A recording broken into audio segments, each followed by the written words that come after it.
বিনা নিমন্ত্রণে বিয়ে বাড়িতে গিয়ে আমার সাথে যে এমনটা ঘটবে বিশ্বাস করে খাওয়া দাওয়ার আগে পর্যন্ত সেটা আমি একেবারেই বুঝতে পারিনি। কি ঘটেছে বুঝতে পারছো না? এখন আমার হাতে গিফটটা দেখতে পাচ্ছ?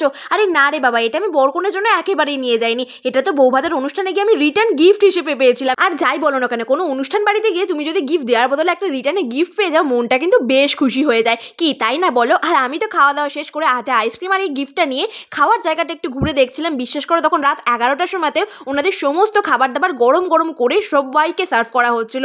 এই কারণে কিন্তু আপ্যায়ন ক্যাটারারের ভদ্রেশ্বরের বুকে এত নাম ডাক। আমি কিন্তু স্ক্রিনে ওনাদের নাম্বারটা শেয়ার করে দিলাম, তোমরা চাইলে কিন্তু অবশ্যই ওনাদেরকে বুক করে নিতে পারো। আর এখন ছিল সেই আবেগঘন মুহূর্ত, কারণ এখন যে আমি নিজেকে বলি দেওয়ার জন্য প্রস্তুত করছিলাম, বুঝতে পারলে না? আরে জীবনের প্রথমবার এখন আমি ফায়ার পান ট্রাই করছিলাম। আর বিশ্বাস করে আমি এত পরিমাণে ভয় পেয়ে গেছিলাম, তবে দাদাটা আমাকে ভীষণভাবে বোঝাচ্ছিল যে তুমি একটু বড় করে শুধু হাঁ করে দেখো, আমি ঠিক মুখে পানটা ঢুকিয়ে দেবো। কারণ আমি ভাবছিলাম যদি মুখটা পুড়ে যায় তাহলে তো তোমরা আমার এই ভয়েসটা শুনতে পাবে না। তবে যাই হোক, মুখটা আমার পড়েনি, তাই তোমরা আমার এই গলাটা শুনতে পাচ্ছ। আজকের মতো ভিডিওটা এখানে শেষ করলাম, টাটা।